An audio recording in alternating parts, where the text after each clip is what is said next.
Got my SK Ocelot cosplay on today.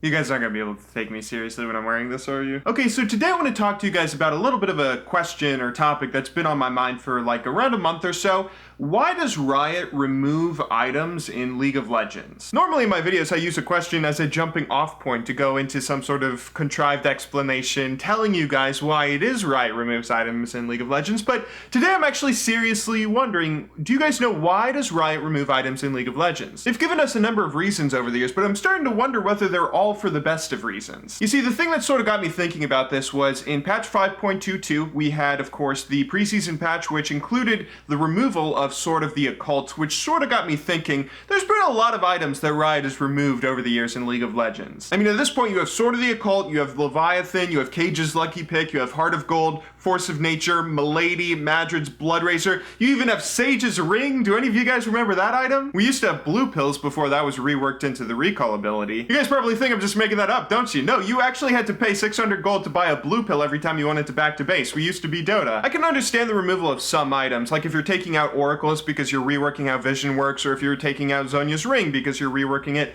into a combination of like Rabadon's Death Cap and Zhonya's Hourglass. Those things are perfectly understandable. But there are a lot of items and things that have been removed from League that don't necessarily fall into those sort of categories. Any of you guys that watch my Did You Know series, especially the earlier episodes where I talked about the start of League, will probably remember that Ginsu, who was one of the guys that Mark Merrill and Brandon Beck hired to sort of make League of Legends, was the original guy that sort of started kicking off Dota. A lot of people would say Ice Frog was the guy that really made Dota All-Stars big, but Ginsu was the one that introduced a lot of things that are very common in pretty much every MOBA today. He was the one that made it PvP instead of just PvE against bots. He was the one that introduced boss monsters to the game, and he also introduced a ton of items. Now, I did not personally play Dota All-Stars back then, but as is my understanding, when Ginsu took over the development of Dota All-Stars, in terms of items, there was just really one build that everyone would go. You could try everything that you could try in a single game. Ginsu expanded on that by adding a multitude of items, so you couldn't just build every item that your character could use in a single game. You had to play multiple games and try out different builds, and you could have different combinations of items that would work with varying levels of success. Ever since then, items have been a core part of the MOBA experience, building champions with different items and different strategies, different customizations that different players can use in however way they want. That's a core pillar to the MOBA experience, and every good MOBA game has items. Sorry, Heroes of the Storm! With items being so important to a MOBA game, it kind of makes me wonder why Riot removes some of the items that they remove just for the sake of reducing item clutter. Items like Sword of the Occult, Leviathan, or Force of Nature, or even stuff like Revive that's removed. These are all things that aren't necessarily breaking the game, they only fit in weird niches, like you don't get Sword of the Occult unless you're playing Talon or Rengar or you're smurfing. You don't take Revive unless you're doing Revive TP Karthus, Revive TP Hecarim, or you're trolling. But just because items are used by a small fraction of the community and aren't typically optimal doesn't mean that they shouldn't be in the game, in my opinion. The idea of item clutter, I kind of understand it. If you have a new player that's just getting into League of Legends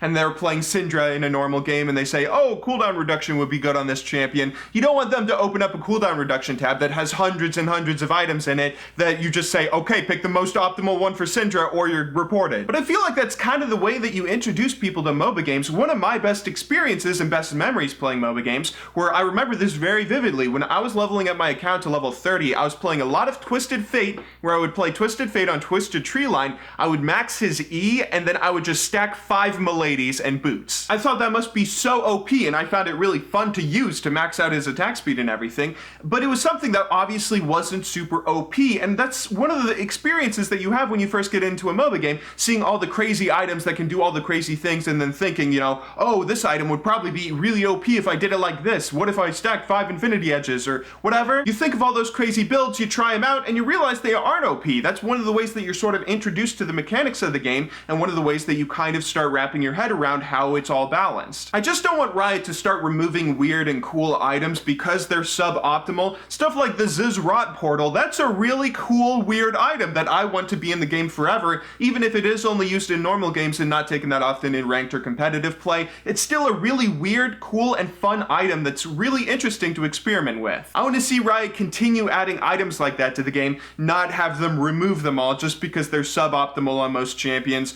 or only really fit in weird niches. And then again, I guess I am kind of self-interested here. I am a YouTuber after all, and videos on weird items that are introduced to the game typically do pretty well on YouTube. Anyway though, I hope you guys all enjoyed watching this video. Feel free to leave comments in the comments down below if you would like to tell me what you think about all this, and also if you have any feedback for me on this sort of vlog series that I've started up, if you have any subjects you'd like me to talk about. I'll of course see you all in the next video, but until then, thank you very much for watching. Good luck in solo queue, and have a wonderful day.